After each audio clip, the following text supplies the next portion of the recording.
Hello and welcome back to the GadgetLab. This is Anthony. Today we're doing a little phone battle on the iPhone 3GS against the HTC Desire. The Desire is pretty new.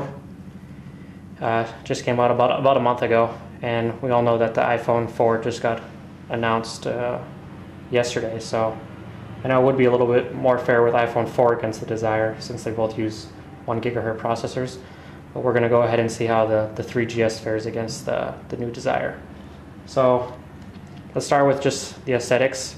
Personally, I think the Desire is a little bit better looking.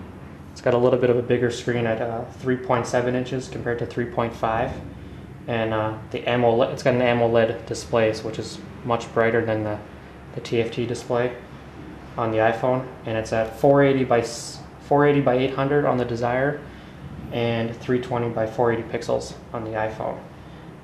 In terms of weight, they're exactly the same. They both weigh about 135 grams, so they're good. They're good. They feel a little heavy, but they're still pocket friendly. And the Desire is a little bit taller at 120 millimeters over 115. Width, they're both about 62 on the Desire. And thickness, the Desire is a tad bit thinner at 12 millimeters, and the iPhone is just over 12 at 12.3. So we can take a look at let's take a look at the home screens. So you can see you got the classic iPhone screen. It does look already starting to look a little bit outdated compared to Android. This is Android still 2.1. I haven't put Froyo in here. I'm gonna wait for the official release on, I think it's the 23rd. So over here you have your home screen, then you have 1, 2, 3, 4 that way, 4, 5. So there's a lot of home screens on this thing. You customize with all widgets, and you can even change scenes if you want it to look a little bit different. So there's a different, and the whole thing will change. With iPhone, you still have your classic menu icons and everything else. I have to admit, I'm not really an iPhone user, so this might be a little bit more geared towards Android. So let's go into some other. They both feature multi-touch displays. The iPhone is still very good. It's almost Android has done HTC and Desire and Android have done a better job compared to their older models. But the multi-touch is still very good on the Desire. In terms of memory, this is the 16 gigabyte model, while this is utilizing, I have an 8 gigabyte micro SD in here. They both have Wi-Fi, both have 3G. However, the 3G on the Desire is not compatible with any US carrier. It's a European version only, which is kind of a bummer. So you have to opt for the Nexus 1, which is almost the same as this. It doesn't feature the Sense UI, and instead of these buttons, you get the trackball instead of the optical. The optical is pretty nice. I had to admit though, I rarely use it unless I'm taking a picture. I just like touching the screen better. Like I said before, this is using the Snapdragon 1 GHz processor, while the iPhone's still on the 600 MHz processor. Still where the iPhone 3GS takes off is in terms of apps. Although Android, the marketplace, is catching up, the iPhone still dominates in the apps category. In terms of, they both have integrated GPS. I have used Navigon on the iPhone, and it's incredible. And I just recently used the Google Maps with voice-guided navigation yesterday on the Desire, and it's pretty good. It doesn't look as good as the iPhone one on the Navigon with the iPhone, but it does the job.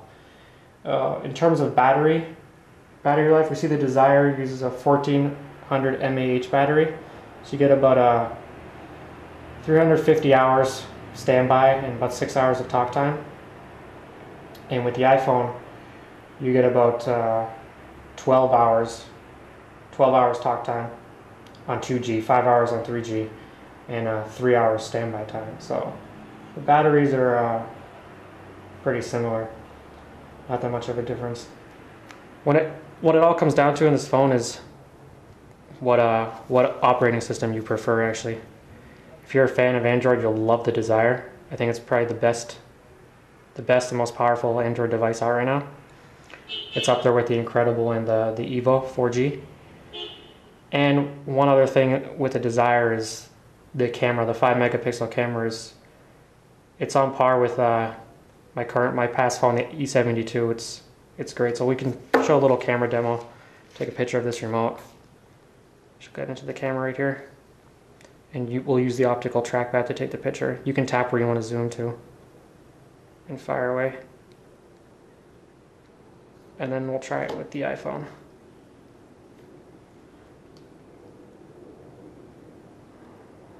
Okay. There we go. So let's take a look at these pictures. We can take a look at them side by side. Okay, here we go. The iPhone, even though for 3.2 the resolution is really good. It's clear. It just the Desire does seem a little bit sharper. And when zooming too, I noticed the Desire was a lot better on the zoom. Okay, now we can get back into the main menus, and we'll go online for a second. I think I got some spotty Wi-Fi coverage here. We can just see the browsers. So they both powered up pretty quickly. And let's try the New York Times real quick. So it should pop up. And let's try it over here.